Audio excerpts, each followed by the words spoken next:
दुनिया में मौजूद नकारात्मक शक्तियों, काली शक्तियों का प्रयोग काला जादू कहलाता है। काला जादू करवाने वाले और जिस पर काला जादू किया जा रहा है और जो व्यक्ति करवा रहा है सभी का नुकसान करता है और भयंकर परिणाम लाता है। अतः जितना हो सके इन चीज़ों से बचा जाए अच्छा है।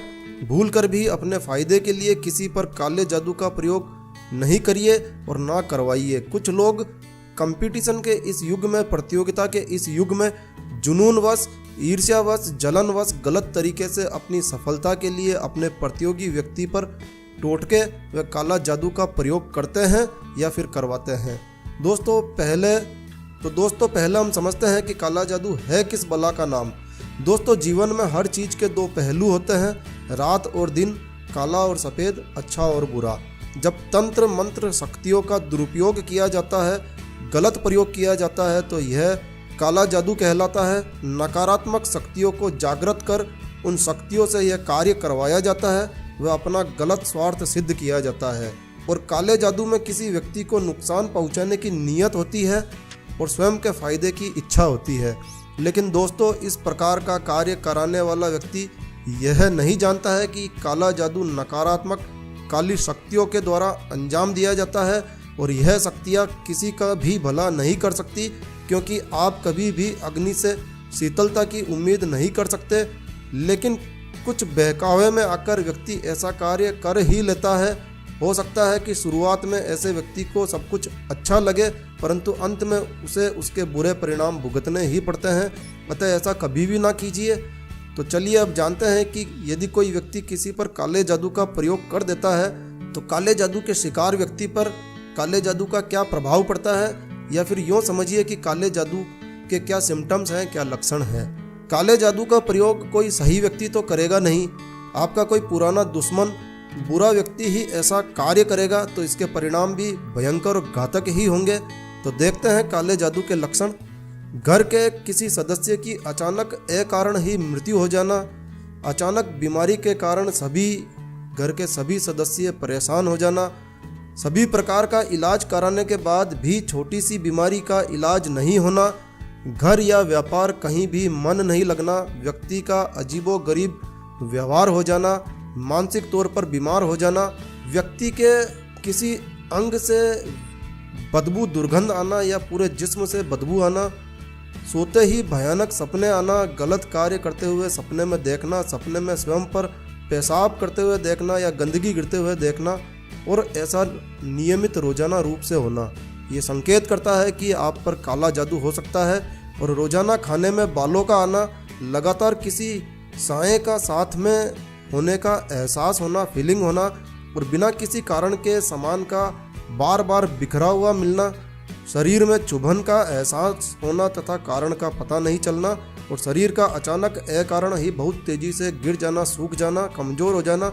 कुछ लोग इसमें यकीन नहीं करते, परंतु जो लोग इन्हें भोग रहे हैं या भोग चुके हैं वह इस बात का प्रमाण है कि काले जादू से कई लोगों की जिंदगियां खराब हो गई है। इसके अलावा बार बार भूख लगना, कुछ भी खाएं तो वह जल्दी पच जाना, हजम हो जाना। कोई व्यक्ति यदि 2 रोटी खाता है तो 2 की जगह 10 रोटी सीधे खा लेना, इस प्रकार के सिम्टम्स भी काले जादू के सिम्टम्स हो सकते हैं। और सब कुछ होते हुए भी सुख का अनुभव नहीं होना, मुंह का रंग अचानक अकारण ही पीला पड़ जाना और अनावश्यक ही चिड़चिड़ा हो जाना, शरीर का अकारण ही गर्म महसूस होना, ये लक्षण भी काले जादू के संकेत देते हैं। और दोस्तों जिन लोगों की कुंडली में ग्रह कमज़ोर होते हैं, जो लोग राक्षस गण के होते हैं, जिनका चंद्रमा कमज़ोर होता है, जिनका आत्मविश्वास कमज़ोर होता है और जो लोग मांस व मदिरा का बहुत ज़्यादा प्रयोग करते हैं, ज्योतिष शास्त्र के अनुसार ऐसे लोगों पर नेगेटिव एनर्जी काले जादू का जल्दी असर होता है, जल्दी प्रभाव होता है। तो आइए अब जानते हैं और बताते हैं कि काले जादू को अपने पर होने से कैसे हम रोक सकते हैं, यानी काले जादू से बचने के क्या उपाय हैं, ये बताते हैं आपको। तो दोस्तों यदि आपको लगता है कि अकारण ही आपके साथ कुछ ऐसा घटित हो रहा है कि आपका बैड लक, स्पेशली आपके साथ में बैड लक जैसे कुछ सिम्टम्स आ रहे हैं, लक्षण आ रहे हैं, तो आपके साथ हो सकता है कि ये काला जादू करवाया गया है, तो इससे बचाव करना आवश्यक है। तो काले जादू के बचाव के लिए एक सिद्ध किया हुआ महाकाली यंत्र अपने घर में स्थापित करिए और रोज इसे दीपक व धूप अगरबत्ती कीजिए।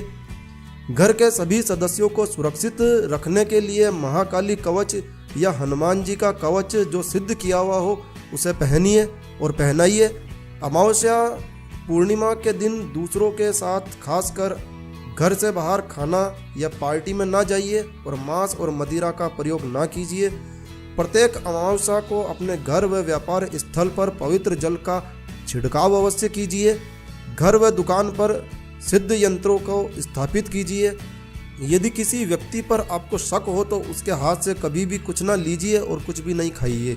घर पर अचानक कुछ गलत चीज़ मिले, जो चीज़ें काले जादू में टोटकों में प्रयोग लिए जाते हैं, जैसे काली गुड़िया, आलपिन लगी हुई गुड़िया या कुछ इसी प्रकार की कोई ऐसी चीज़ मिले आपको जो काले जादू के लिए प्रयोग में ली जाती है, तो उसे तुरंत जला दीजिए और उस स्थान पर पवित्र जल का छिड़काव कीजिए और हनुमान चालीसा के अभिमंत्रित जल का छिड़काव कीजिए। रोजाना विधिवत हनुमान चालीसा का पाठ करिए और पाठ करते समय एक लोटा जल अपने पास में रखिए और पाठ पूरा हो जाने पर उस जल को पी लीजिए। एक हनुमान चालीसा सदैव अपने साथ में रखिए। अगर हालत आपको ज़्यादा गंभीर नज़र आते हैं तो बजरंग बाण का पाठ भी आप प्रयोग में ले सकते हैं। यह हनुमान चालीसा के बाद में आप बजरंग बाण के पाठ का प्रयोग कीजिए और नित्य हनुमान जी के मंदिर जाइए, नित्य तुलसी का सेवन कीजिए। अपने घर में नित्य सफ़ेद गाय के गौमूत्र का छिड़काव कीजिए। गौमूत्र अति पवित्र होता है। गाय में 36 करोड़ देवी देवताओं का वास होता है, तो गौमूत्र का आप सेवन भी कर सकते हैं। और नित्य हनुमान जी के ऐसे मंदिर में जाइए जहां हनुमान जी की सिंदूरी प्रतिमा स्थापित हो। वह हनुमान जी के चरणों का सिंदूर अपने सर पर, माथे पर लगाइए। और दोस्तों, अशोक के 7 पत्ते अपने पूजा घर में रखिए और नित्य इनकी पूजा करिए और पुराने पत्तों को पीपल के पेड़ के नीचे रखाइए। ऐसा नियमित कीजिए। माँ काली की आराधना कीजिए। नित्य हनुमान जी के मंदिर में एक दीपक जलाकर अवश्य आइए। तो दोस्तों, ये थे काले जादू के बारे में जानकारी व बचने के